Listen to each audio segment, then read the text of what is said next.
Hi, I'm Emily Rodger, host of the Boiling Point podcast. My co-host, Dave Veale, and I will bring you thoughtful discussions with leaders who are positively impacting our world. This is The Boiling Point, where leadership and inspiration meet. Dave, you're looking extra handsome today. I knew, you know what? I was going to predict how you would start. So I'm dressed. I'm sort of dressed up. I mean, it is short sleeve, but it's very summery. We have a summery day, and then I was going through, what do I wear? Because Emily always, looks so professional. And I saw this shirt, and I thought, you know what? I haven't worn that like a year, so I'm going to put it on. Love it. Yeah. So I had my head shaved, so I'm going to put my hat on. So all that kind of stuff. So thank you for noticing. And your room, well, it's generally I comment on the background. I don't think it has evolved since the last time, but it certainly is coming together. How's the new place? The new place is good, although the new place, as you know, I love being by the water. I love fishing. I do not love water in my basement, and that happened over the weekend. So dealing with the little some renos coming up now. We've had so much rain, and so contractors in and out dealing with that. But c'est la vie. I'm learning about renos. I'm learning about foundations. I'm learning about all of these different kinds of things. So. Yeah. Oh my gosh. I'm so sorry. Water is just, actually it's funny. We have a very similar thing where I drive into our garage, and there's this water sitting there. I'm like, where's this water coming from? And it was the washing machine was overflowing, and water was, it's just like, oh my gosh. So, it could be worse. These are the things we deal with, and it's but it is a bit of it causes a level of stress for sure. So I'm sorry to hear that. And I always ask you when we start these, so what's the latest trip you've been on? Where have you been? Because you go all these amazing places around the world. And gosh, I think the last place that I was a fishing trip up in northern New Brunswick, but this morning was booking upcoming trips. I'm like still kind of buzzing with excitement for all of these things that are opening up. So I have a lot of big trips coming up. I'm going to be away next weekend. I actually have a client who is racing a triathlon, doing an Ironman. And so I have been helping her train for that, along with doing executive coaching. And so I'm going to join her for that. And then I go to the Boston area to do some fishing. And then my next big trip is I'm heading to the Bolivian jungle in August to fish for golden dorado, which I have not fished at Bolivia. I haven't even been to Bolivia before. And it's been a bucket list trip for a while. So it just came about, and it still feels surreal. Oh my gosh. When's that happening? The end of August and through till September. So I'll be gone about 2 weeks. So oh my God, so right away. Good for you. And you, where have you been? What's Toronto for a funeral, unfortunately. But it's funerals are both sad and sometimes expected. In this case, my uncle Rodger, great guy, was just hugely supportive of me throughout my life, and my father's eldest brother.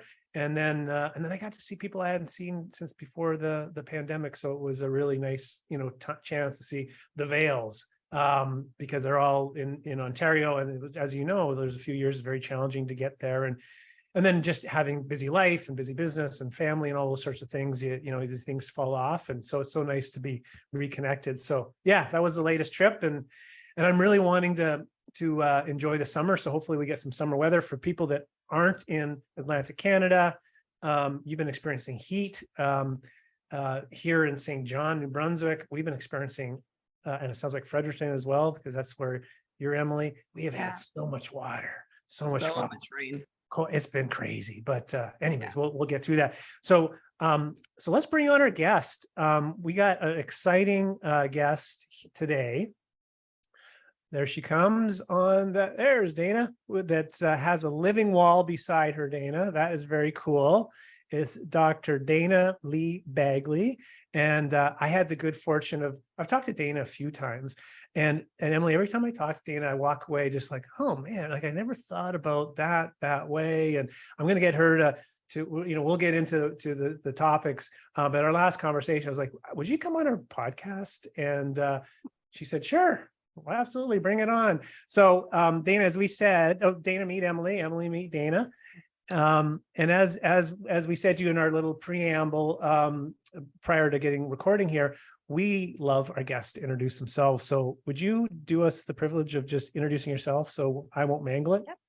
Yeah, for sure. So I'm Dr. Dayna Lee-Baggley. I'm a registered psychologist in Nova Scotia, Ontario, BC, and Alberta.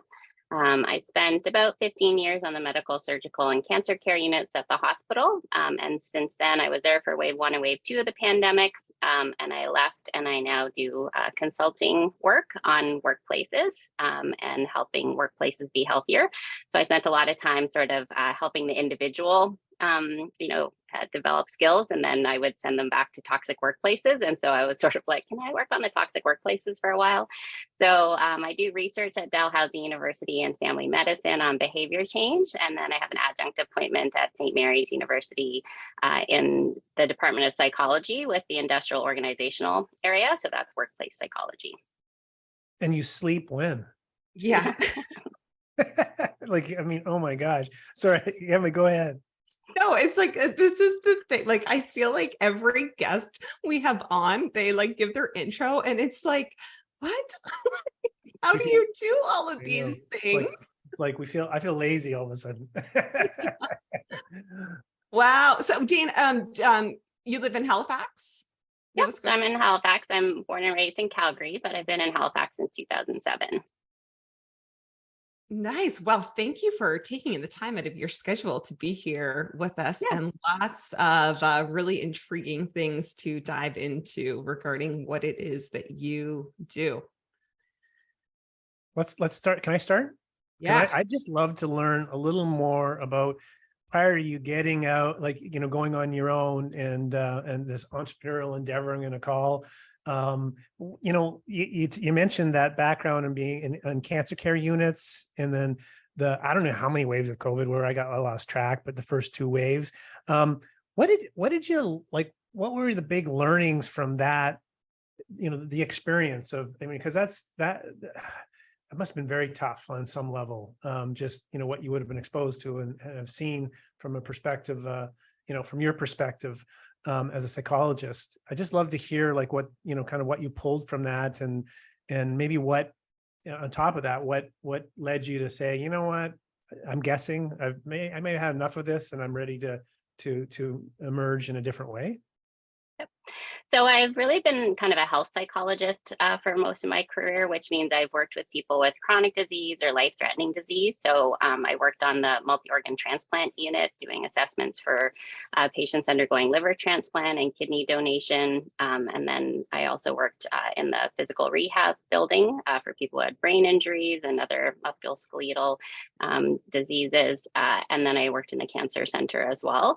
So, I mean, I've spent most of my career working on medical units, inpatient and outpatient. And so having a real experience of being a healthcare worker, and that was really a big part of like my identity. Wave 1 and wave 2, wave 1, we got redeployed to give therapy for frontline workers and for medical first responders of the shooting in Nova Scotia. And then in wave 2, I was working with cancer patients. So I certainly had that experience of being a frontline worker during wave 1 and wave 2 and the stress that went with that. The reasons I left were partly due to my own burnout reasons. There were some challenges in the hospital. I think with a lot of systems, they got, the weaknesses got exposed during the pandemic. And so there were a lot of difficulties in working there. But I also just felt like the mental health needs of the world had gone up as well. And the things that I was doing, it wasn't really where I should be anymore. So clearly doing therapy for people undergoing cancer treatment is a very meaningful thing to do. But there was like so many people that needed help from a mental health perspective during the pandemic. And I just felt like there were other things that I could do. And so, the values of our company are really about helping to reduce human suffering and how to increase access to science-based information. So we spend a lot of time trying to make the options more more scalable, more accessible to people. One-on-one therapy totally works, but there will never be enough therapists to offer it to everybody. And so there's a lot of psychological skills that people can learn that will help them in their everyday life. And so that's what we've kind of focused on. And then again, the idea of like, how can we fix environments so that we're not constantly relying on the individual sort of willpower to make change, that we change the environment so it's easier for people to make change. And how can we do that? So how can we leverage the workplace as a resource for health? And so is most of the work that you're doing with healthcare organizations on a larger scale? No, we do with all kinds of organizations. So we certainly do work with healthcare organizations, but really private companies, government, all kinds of organizations now. And again, kind of trying to transmit some of the psychological principles of how humans work and how we can function better and how we can, cope better in all of those kinds of settings. What have you like? So, you move out of, I guess would it be more like a clinical setting, and then you're now working with businesses, and any surprises? Yes. So, I mean, in the healthcare setting, everything has to be like evidence-based, like everything you do. You can't just like come into work one day and be like, hey, I get this great idea, let's do this, right? It really doesn't fly. And then so moving into the corporate space, I was shocked at how little research has infiltrated the corporate space. So there's clearly some that is there, but there's a ton of research on like healthy workplaces and leadership training and all these kinds of things that have been demonstrated that work. And there's a lot of things that happen, in training in the corporate world that really has like no background to it, has no evidence for it. There's a lot of like, personality tests that people take as part of like corporate training that have zero science behind them. Like they're no better than a Cosmo quiz because we don't know anything about them. And they're really just something somebody kind of made up, right? It might be a fantastic idea, but we just don't actually know. It's just one person's idea about what to do. And so that's been the biggest kind of, shock for me is how little science has infiltrated there. And so we spend a lot of effort like trying to make use of existing research, translating that into like everyday things people can do, translating that into assessment tools people can use, and skill building and training that people can use to try to make that more effective, so that people can function better. And what would be some of the main issues that organizations are coming to you with? Yeah, so I mean, during the pandemic, it was a lot of how to cope with the pandemic, right? And skills that we could do to cope with the pandemic. Since the crisis of the pandemic has ended, I think it's a really big problem that we act like everything's fine. It's like totally not fine. We are not fine, and everything is not back to normal. The world is a lot more unpredictable now than it was pre-pandemic, and that impacts our experience of the world. So our survival brain, I like to call it, the threat system will activate. You don't have to be consciously aware of that activating, but it triggers hormones and neurochemicals and transmitters that impact our experience of the world. And so we're all a lot more stressed. The stress of the pandemic has lessened, but the world is a lot more stressful now. It's a lot more unpredictable. And so we haven't, I don't think, appropriately adjusted for that there is we are in this new normal. It kind of sucks. There's a lot of parts to it that are not great. And we haven't really adjusted expectations about that. And so the thing that we hear most often now from organizations we're working out is just the enormous level of fatigue. And whether you call that burnout or cognitive fatigue, mental fatigue, people are just like, I'm just so tired. And so it makes it difficult to kind of do any other work because everyone is just overwhelmed, too tired, too many things on their plate to do a lot of, other kinds of work with them. I wonder if that's like, this idea of like trying to normalize, a period of time or a situation. I mean, there must be a psychological element to that. just to say, like, you know what I mean? It's even like, I'm like, and maybe it's the algorithm that I'm seeing, but like, there's these extreme weather events and it's like, everyone's trying to normalize it. And it's just like, this doesn't feel normal to me, you guys, but I want it to be normal. Like, as a part of me that like, just like, I just like, you know, there's like, I grew up in Northern Canada, there's wildfires all the time, you know, but it's like, yeah, but the evidence, you know, talking about evidence, like this is a scale that we haven't seen before. And my brain wants to, no, it's actually normal because read this, you know. Is that part of it? Yeah, I mean, I think there's a bit of toxic positivity in there, you know, this like sense of like we shouldn't think badly, or you should just be optimistic, or don't be so negative about things. But I don't think that actually helps people cope. I think what helps people cope is recognizing that it is hard, recognizing that we do feel uneasy, recognizing that it is stressful. When we can connect about those parts, about what's hard, what's scary, the struggle, then we can actually help people feel better. But we can help people feel better not because we're solving the problem, but because we are, tapping into how humans are hardwired, that we feel better when we're not alone. So, for example, there's some studies that were done where they had people stand at the bottom of a hill and estimate how tall the hill is. And if you're standing there with loved ones, we will estimate the height of the hill as being less than if you're there all by yourself. Then they have ones where they have people carry a backpack and estimate the weight of the backpack. And again, if you're there with loved ones, even though they're not allowed to help you, we will estimate the weight of the backpack as being less than if you're there all by yourself. Then they have some studies where they have people in a functional MRI machine and they administer a standardized shock to their toes. And so you can see the pain receptors of the brain light up on the fMRI. And if you're holding the hand of a loved one, your pain receptors literally do not light up as much as if you're there by yourself. Now, if you're holding the hand of someone you have a distressed relationship with, it's actually worse than being there all by yourself. So it's not about be with someone no matter what.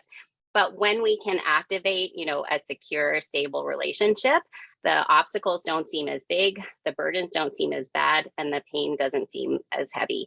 And that's not because we've changed anything. It's because we've tapped into how humans are hardwired, that we naturally feel better when we feel connected to safe, trusting other people. And so these are the kinds of skills that I don't think people have. I don't think our culture teaches people these skills, and they definitely do not teach leaders these kinds of skills. And they're the kind of skills that we need both in our everyday life and in our workplace to cope, because there's so many things that we actually don't have control over anymore. And we probably never really did, but we kind of thought we did. And so, right? I'm just going to ask that. Yeah, we never really did. But, the shift of perception that I thought I used to have control over it, and now I don't. And it's a big problem because so many things that we encounter in life are actually not things we can control. And we see this all the time when people run into health problems, right? Is that trying harder to fix your health problem doesn't necessarily fix it. There are parts of how our anatomies work and our bodies work that we do not have direct control over. And so we're balancing both. You should absolutely do things to take care of yourself, and those things count and they matter, but you can be doing everything right and your disease can still progress. And that's not because you're not trying hard enough, right? And we do that in very subtle ways. For example, when we talk about people lost their battle with cancer, it kind of suggests, if you just had fought a little harder, maybe you could have won, right? It's very subtle language that says, you somehow could have had more control over this thing, right? They died of cancer, and people die of cancer even when they get the best treatments, right? Often it's actually a chronic disease that people have for 5, 10, 15 years after their initial diagnosis. But it's not because you didn't try hard enough that you end up dying from cancer. And so we as a culture, our dominant Western culture has really not prepared people to live in a world where there is uncertainty, where you don't control things. And that's a lot of the skills that we're trying to teach people, which doesn't change anything, but it helps people cope better because we've tapped into how humans are hardwired. Yeah, and that hardwired for connection. And I'll share even just personally myself, I recently moved, and so my oldest sister has Down syndrome, and she also now has Alzheimer's and requires full-time care. So is now living with my mom. She was living on her own before. And about a year ago, I was like, I want to be living like even closer, even though I was living in the same city.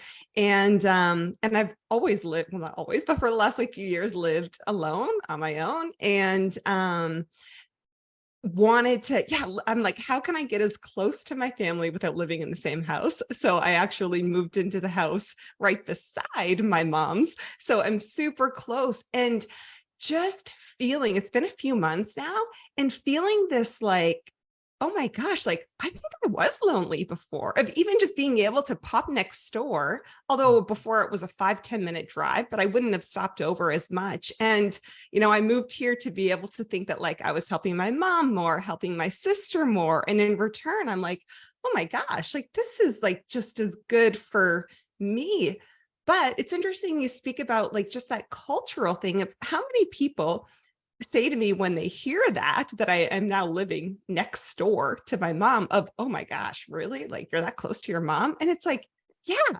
And in how many other cultures, it is normal to live with your parents. Yet me just being this close, like just kind of puts up so many red flags for so many people. Yeah. Yeah. And again, people have this really like faulty notion that like the highest functioning person is someone who's independent. It's actually not. Like, who was super independent and didn't need anyone's help? The Unabomber, like, serial killers, like at the extreme end, when people are that independent, it's completely dysfunctional, right? So we actually absolutely need human connection. And the best like version of a human is somebody who is embedded in a village of support. So, if you have biological relatives that you can have a village with, that's fantastic. Lots of people don't. Lots of people, they're not going to be a good source of support. And so, we spend a lot of time teaching people how to build a village so that you can create a village in our modern world. Because again, in North America, it's very hard to have a sense of community. Even our big separate houses make it harder to connect with people. We saw that in the pandemic when you were suddenly like in lockdown with your nuclear family. And I was like, this is not adaptive. This is not a good thing. Right. And so we actually need to help people recognize that being connected to other people is the highest version of like the best functioning version of a human. It's not somebody who is always functioning on their own independently. Right. Of course, we want people to be able to do things on their own, but we also need people to be able to connect and rely on other people. And that becomes a real difficulty for a lot of people. Yeah, I always kind of took it as like a badge of honor as to how independent I was. Right. And feeling like, and then it's like, and what is that? Is that this like self-protection thing? Or, but yeah, hearing you speak about the, how so many people are living in that like kind of hyper arousal state right now, from the change and the uncertainty. Is that just kind of like, are you basically like rewiring the brain to come out of that? Because I certainly know the feeling of like, if you get upset or triggered by something and like, you're kind of like, and then to like, just how much like self-control and maybe discipline it then takes to bring your body back down. Otherwise you can just be stuck in that spot. Yeah, for sure. So, I mean, the part of our brain that creates emotions, for example, again, part of our survival brain, it is very well designed for being a cave person when the threats that we encountered were bear attacks. And so if you got attacked by a bear, you should absolutely remember that for the rest of your life. And you should be hyper vigilant about bears. You should repeat the experience of surviving the bear attack. So you remember what to do next time. You should watch out for bears in the woods. You should, stay away from places where bears might be. That is our ancestor, the person who did all of those things, right? That same effect still functions in humans. We have not changed how that system works. And so when we are surrounded by threats, but now it can be the threat of losing a job or the threat of divorce or, certainly all the threats that showed up because of COVID, like all of those modern threats, our survival brain reacts the same way. And so pretty much everybody has like elevated their baseline kind of anxiety level because of going through the pandemic.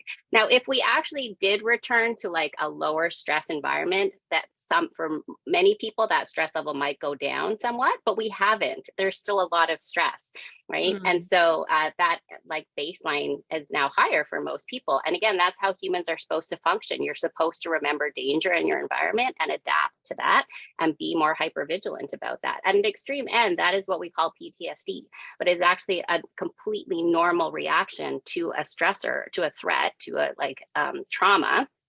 But it's a mismatch with our modern world. And that's a lot of the things that cause suffering for humans is we have this like survival brain that does things that are not well adapted to our modern world, and that mismatch causes a lot of suffering. But it causes a lot of suffering because we think we should be able to control it, or we should be able to change it, right? Anything coming out of your survival brain, we do not have direct control over. We can influence it, but we don't have direct control over it. You can't turn off your fight and flight response, right? The part we do have control over is governed by our prefrontal cortex, or our frontal lobe, and that is behavior primarily. Decision making, problem solving, those kinds of executive functioning is what it's called. That's where willpower comes from, self-control, but it's more like a battery, and so it will wear out as we use it up. And that's why things like binge eating, for example, are more likely to happen in the evenings compared to the mornings, because we've used up that battery of self-control. But our survival brain always likes the short-term fix. And we live in an environment where it is very easy to get very, calorie dense, low nutritional like food to eat.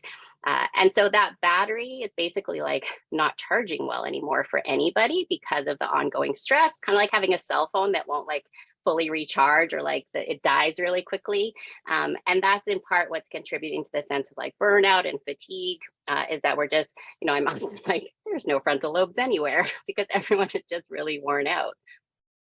One of the things that, Dayna, I really enjoyed about our conversations, prior to this, and I think, I'm guessing you're picking up on it too, Emily, is just, you talk about this in such a practical way, like you make, the science and the evidence very accessible, and like, for example, how you describe the prefrontal cortex and, what it controls, and that's a battery, like I've never heard someone describe it that way, but that makes a lot of sense about some of my cravings that kick in when I'm exhausted. I'm just like, Right. What? It's been a long day. A glass of wine would be great, Exactly. And I'm like, but how come in the morning that's the last thing I care about, right? But that actually makes a lot of sense, right?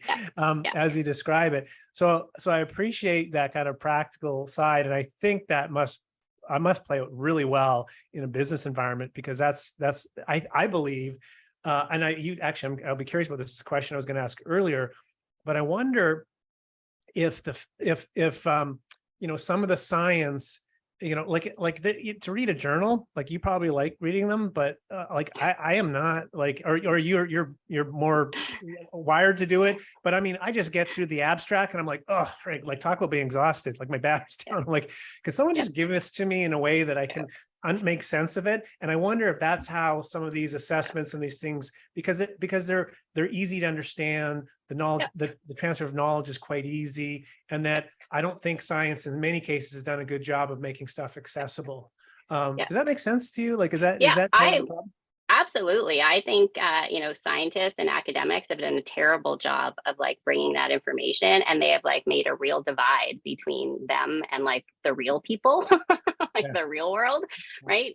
And it does a disservice. And then, all of a sudden in the pandemic, when we want all the public to trust science, well, why should they? We haven't built up a lot of trust up till now. We've put all kinds of barriers to getting information.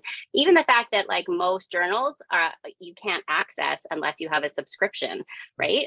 And, as researchers, we can pay to make those open access, but we have to pay money to make it open access for everybody else. And so there is a clear inequity there about who can afford to pay to make their publications free and who can't. Right. And so that is a real like obstacle for people in being able to translate that into workplaces. And I think that's definitely, part of why that happens. And so that's certainly like what we spend a lot of our efforts doing, is making it into something usable, making it into something you can do with your everyday life, right? So we've been working on burnout, both in terms of how do you charge your battery? So learning how to charge your battery, learning where your drains are, where your charges are. We act in our culture like it's an unlimited source, like just try harder and you can do more, but you can't. It's a fixed amount. So if you spend it on this, it means you're not spending it on that, right? And so helping people manage their battery and be more aware of that. And then at the same time, we also have a program on burnout recovery for leaders. And that was a study that we did with physicians and other healthcare workers during the pandemic. So we got money to work on burnout and frontline workers during the pandemic. And I was like, I am not telling these people they just need to do more yoga. Like, we're not telling them they just need to do more mindfulness, because that's a lot of what burnout interventions are about right now, is do more self-care. But Yeah. burnout was actually always meant to be about a mismatch between the employee and the workplace. So burnout is not a medical condition that you can get diagnosed with. It's a workplace phenomenon, and it is the consequence of unmanaged stress.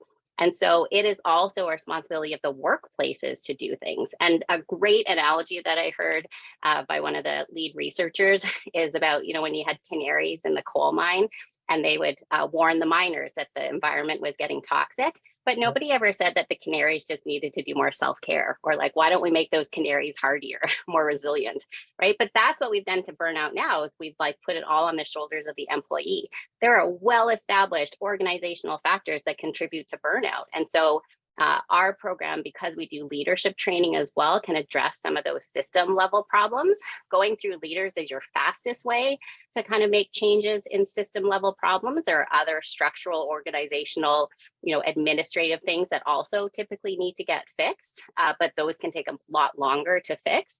You can teach leaders to do things that can both reduce their own burnout and reduce burnout in their employees, much more effectively, and have a quicker effect on system level change if you're changing leader behavior. And we get some practical tips and tricks. For sure. But actually, before that, like I was thinking about factors, like you say, what, like leading to burnout, like what are those? Unsustainable workloads, right? If they're just too much work, which is a major problem now, especially because so many people have like left the workforce, and organizations just decide, well, just do more with less, right? But all they're doing is burning out their remaining employees faster, right? In healthcare, it's a huge problem, but it really happens all over the place. Everywhere we talk to, they do not have enough people, to do the things that they want to do. So unsustainable workloads, fairness, when there's a mismatch of values, there are some well-established factors that influence organizational factors that influence employee well-being. And so we always want to empower the individual to do things to be well. And so we have a program, for employees and anyone really to learn how to manage their battery better. But we also have this leadership program because we don't want to continue this myth that it's all your fault. And the other thing we really spend a lot of time and effort on is changing behavior. So we've spent a lot of time working on behavior change. So in our research and in our clinical work with people with chronic disease, we'd be working on helping them change their behaviors to have healthier lifestyles, to manage their chronic disease. But we always also trained the healthcare workers. So we did a lot of training with healthcare providers on what they could do to encourage self-management of chronic disease, because that is like the system that the patients are in that also influences their behavior. And so we've converted all of that science of behavior change into our training. So a lot of training, like a one-day event, and you feel pretty enthusiastic about it, might feel inspired, but the next day you have no idea what you're supposed to do differently, right? So we've embedded the science of behavior change into all of our training to have a more lasting impact. So we talk about what are sort of like your key performance behaviors. What do you actually need to do differently? And what's going to get in the way of that? And so again, we have some scientific principles that we know help people make change more effectively. And so we embed that in our training. And so our latest version of that is that we're making an app for that, because there isn't an app for that yet. And part of it is that we do the training in 5-minute intervals each day. So you can get the training in 5-minute bouts, because we know everyone's so tired that they can't concentrate for longer than that, right? So back to the tips and tricks. Yeah, so I knew Emily wanted to go there. But even on that individual basis around keeping your battery full, and because it's, you hear so much of it, and like you said, you hear so much about self-care and meditate and just have a bath and right. But I mean, it's hard to do because there are a lot of stuff in our way, you know what I mean? So we talk to people about first, just understand your charges and drains, figure out in your day the things that make you feel a bit like smiling, charge, right? Or make you feel a bit tired, drain.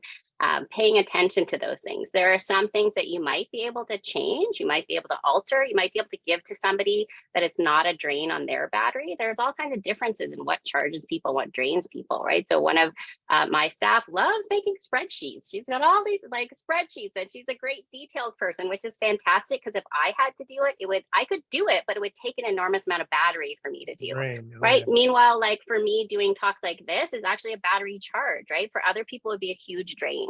And so matching people up with like what their battery, what takes the least amount of battery for them to do, so that everyone's kind of managing their battery more effectively.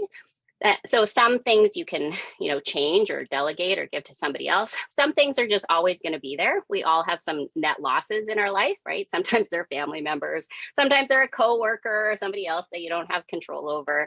But even being aware that like, okay, I'm going to need to charge my battery after I have a meeting with that person, for example, or after, we do that project, or I have to do the paperwork on this, I know I'm going to be drained. And so I need to think about my battery management after that. It's also a really lovely way to check in on how people are doing, is like asking about your battery charge. It's really a mental health question, but it's a much easier conversation to have. So again, the app at some point will have the ability for the leaders to poll all of their employees about their battery charge, so that even if your employees are working remotely, you can have a sense of how they're doing, right? There's also going to be courses on psychological safety, because if you haven't taught leaders how to create psychological safety in the workplace, then people will just lie to you. My battery's fine, right? So you need to make it okay to not be okay, which is actually like one of our definitions of psychological safety, right? And so it's also a lovely conversation to have with your family, right? About not so much having the same amount of kind of tasks that everybody does, but is everyone's battery okay? Are we giving people time to recharge? Are we assigning tasks again in a way that make the best use of people's batteries, right?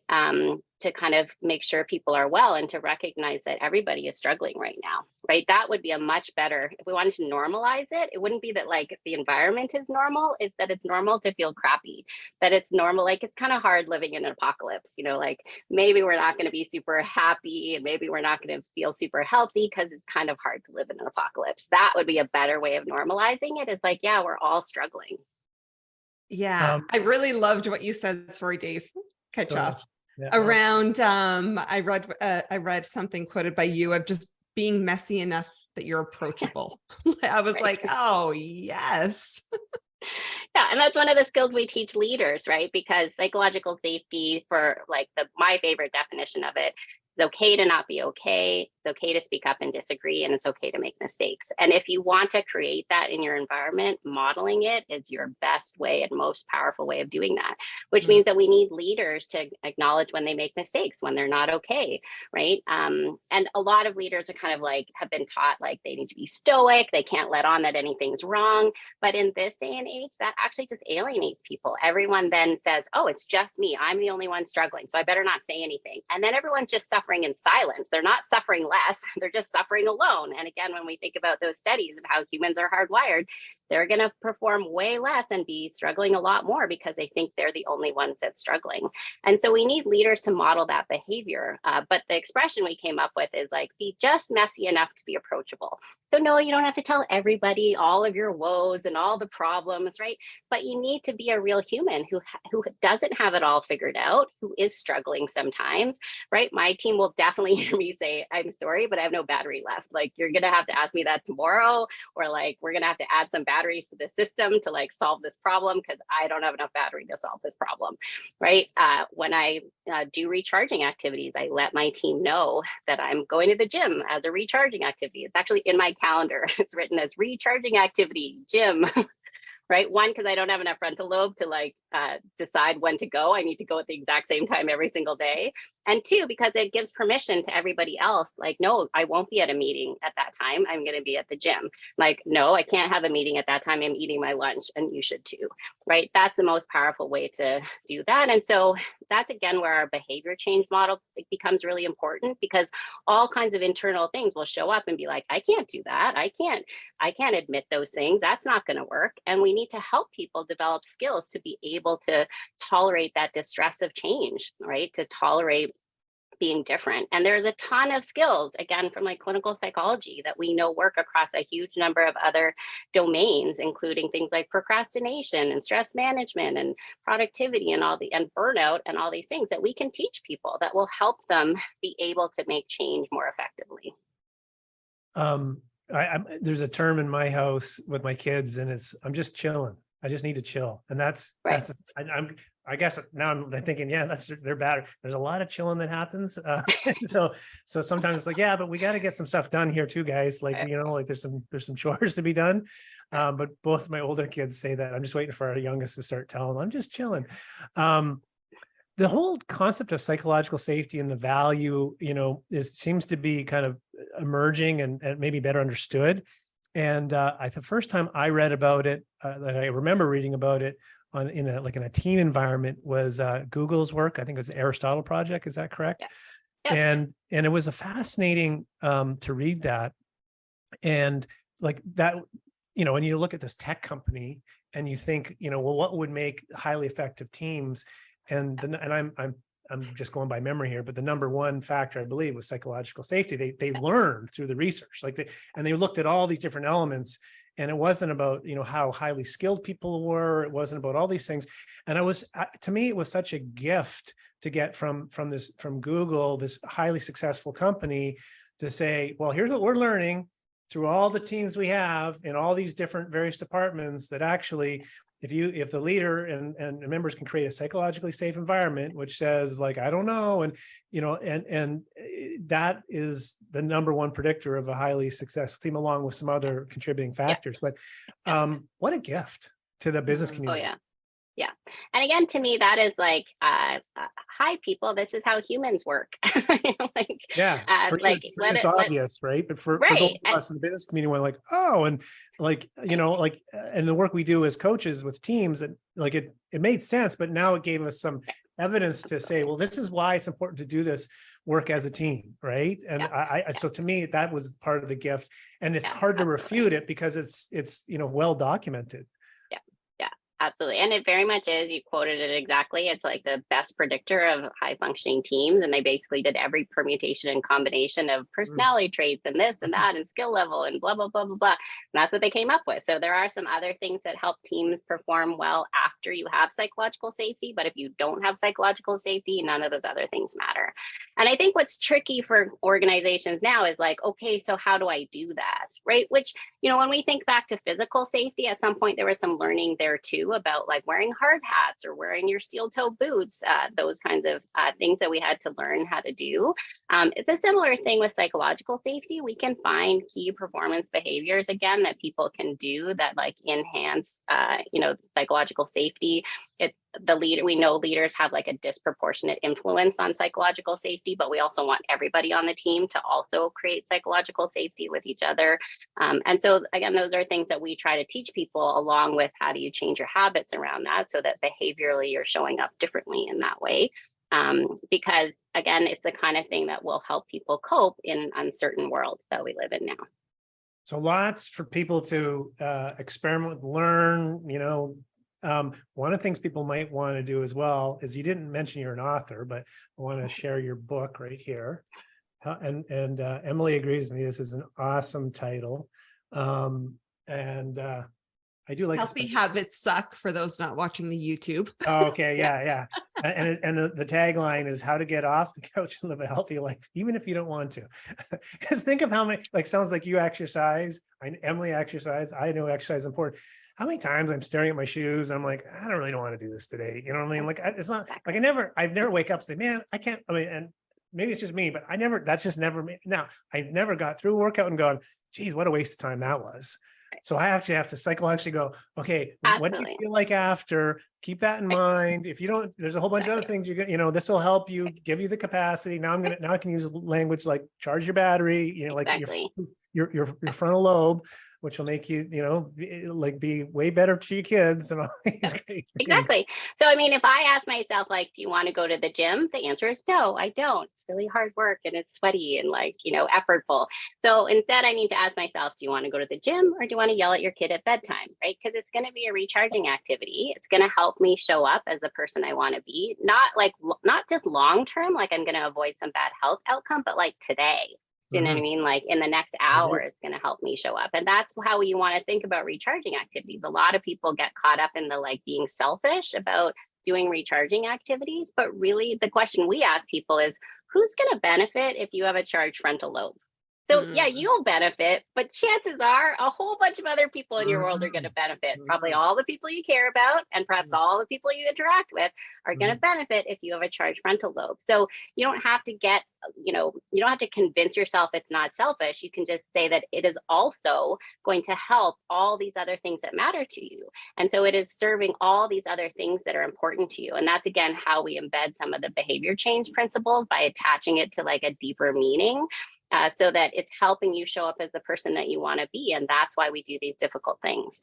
So I think a lot of people who don't do those, exercising, healthy habits, things like that, think that it's supposed to feel good and that they should enjoy it the whole time. And so if they don't enjoy it, then they're like, oh, I'm doing it wrong, or they just kind of quit, right? So I was on a panel once and I said something about like, people don't enjoy exercise.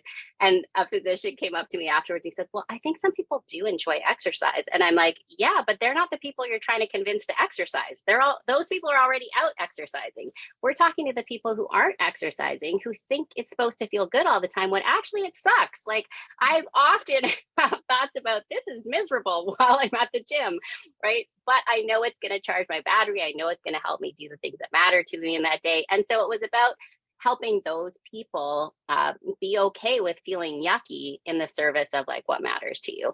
And that's how we frame up healthy habits. And again, that book is meant, for people who will never get to talk to a health psychologist, all the tips and tricks that we use for people trying to change habits. And again, trying to make that sustainable, right?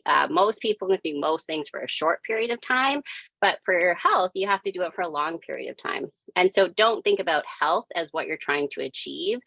Again, if health is important to you, awesome, keep going. You're probably out doing lots of healthy things, right? But if health isn't something that motivates you right now, don't try to make that something that motivates you. Try to find something else in your life that already motivates you and recognize how health is going to help you do that thing, or be that person, or contribute to that project, or whatever it is that matters to you, right? And then make sure you have enough frontal lobe battery to make the change. It's going to require your frontal lobe battery to do all of these behaviors. They're not natural cave people behaviors, right? Natural cave people behaviors is like rest when you have a chance to rest, take the path of least resistance, eat as much food as you humanly can anytime you have food available to you. Those are all normal functioning things for a cave person living in that kind of scarce environment. So you can't rely on your survival brain to do these things. You're going to need your frontal lobe battery to do. And we definitely live in a world that is not conducive to healthy choices, right? It's not even neutral. It actually encourages unhealthy choices all the time. And so there's a lot of like frontal lobe battery that you need to use to try to change these habits, and then to keep changing them over time. Often people have heard of like 21 days to change a habit. There is zero science behind that. Nothing, no science anywhere to say only 21 days. And it's more likely 60, 90, 365 days. Like it really actually depends on how frequently you do the behavior, not the number of days, and how complicated the behavior is. Eating a healthy diet, for example, and not going on a diet, but making good food choices, is a very complex set of behaviors. It requires a huge number of things to be able to eat whole foods or healthy foods, right? And so it's not just one behavior you're trying to change. And so even though it kind of sounds like a bummer, like, it's going to take way longer than 21 days to change your habits, but I think people get to day 22 and they think it's supposed to be easy, and it's not. You're going to have to dedicate some battery towards that for a really long time. And so where are you going to get that battery from, right? What are you going to, it's a fixed amount. So if you want to change your behavior here, where are you taking it from? Where are you getting that battery from? And again, in some of our programs, we talk about figuring out where you're spending your battery so you can make those choices about Is it the best use of my time to clean the toilets? Maybe I can hire someone to do that so that I can go to the gym. That would be an excellent use of money if you have it. And again, not everybody does, but if you have those kinds of resources to free up your time to do the things that only you can do, there are a lot of things that anybody could do. And so is that the best use of your battery? I got to let my friends listen to this. They give me a hard time about outsourcing all these things that I just don't like doing. And Yeah. I cut lawns for many summers. I don't have a lawnmower, never have, or we don't, I guess, because it's just not my fun activity. Like I don't want to do that. And so I totally can subscribe, and I could expand that obviously. So people are going to go, okay, well, so where's this program? Where do I find about this app? How do I buy this book? All Yeah, those for things. sure. So how does that happen? Because we'd like our listeners to hear about that, and we'll Yeah. provide that in the show notes. And then Emily and I are going to do a couple takeaways. And this is usually they're 45 minutes. We're coming up to like the very top of the hour. I honestly feel like we could talk for 2 more hours at a minimum and still feel like we haven't uncovered this, but let's start by learning where people can find you and this information. For sure. Yeah. So the book is available like online, like Amazon or any of those kind of publishers. I'm pretty much the only, if you type in Lee-Baggley with 2 G's, you're not going to find many other authors besides me. So our website is dlba.ca. And the app, you can find out more about it. It's going to be launching soon, so you can get early, information about it if you go to impactme.app. And so IMPACTME.app. Awesome. That's an easy one. That's smart. And then feel free to follow me on social media. We talk about these kinds of things all the time. And so we try to give out some helpful tips and help people, again, live their lives more meaningfully, have more vibrant lives, and reduce human suffering. Awesome. Well, this has been great. Thanks, Dayna. So let's get your takeaway, Emily. Well, I think, and you're probably going to say, you took mine. But my takeaway is definitely the the analogy of the battery. No! I'll give it to you. You can still repeat it. But just how in a way that I have always kind of looked at it before is like, all right, you've got $100 to spend today. Where are you going to spend it? And when it's gone, it's gone. Gosh, so many things I think around the this thing of like community and feeling just that like we are wired for human connection and to find that. And if you don't have that from a family, of like where else can you find that the community doesn't only have to come from family, and just the self-awareness. And I think that this like constantly stopping to ask ourselves, or for me to ask myself throughout the day, like, okay, Emily, how are you actually doing? And not just answering with like, okay, I'm good. And that like, I think you heard me speaking about like the flood in my basement this morning. Sometimes there's a crack in the foundation. And it doesn't mean that everything's okay right now, because it's not, but there's ways of coping with it. Suck up a lot of battery for you, right? So. That's right. That's right. 100%. Yeah, this was a really, really, really enjoyable conversation. One that I am certainly going to listen to a few times over when the episode gets released, because I know that there'll be so many things that just keep absorbing into my brain about this. Dave, what's your takeaway other than you just gotta chill more? Yeah, just chill. I should just chill more. I like, maybe that's just a reminder, because you took mine, of connection. And I love that research around, climate, estimating how high the hill is and how heavy the bag is based on having loved ones around, that sort of thing. And, we, part of the one of the good things for me in the pandemic was that I got to really connect with my family, and my like the immediate family. But I was mentioning going to a funeral and seeing all these relatives I hadn't seen, and just reconnecting was just like, it just filled me up. And I just didn't realize how much I missed them. So there has been a little bit of more isolation, but just a reminder of that connection, the importance of that, and charging a battery. So, we're at the end of our time. Thank you so much, Dayna. I hope people buy your book. It's really enjoyable. I've just got about a quarter left, so I can't say I've read the whole thing, but I've enjoyed reading it and applying some of the stuff and knowing that it's evidence-based. So that's really important. So we're going to say goodbye for now. And Emily's going to take us out here. Yeah, thank you, Dayna, and thank you, listeners, for listening in. We will list all of Dayna's information and any extras we discussed in the show notes, and the best place to find that is on our website at boilingpointpodcast.com. We are active on LinkedIn, Facebook, and Twitter, where you can also find Dayna. And we put the video versions on YouTube and Facebook. And of course, the podcast is available on all of your favorite podcast platforms. Dave, I'll see you next time. Dr. Dayna, thank you so much. Thank you. Bye. Yeah. Bye, everybody. Thank you for listening. Follow or subscribe to the show on your favorite podcast app or visit boilingpointpodcast.com for more.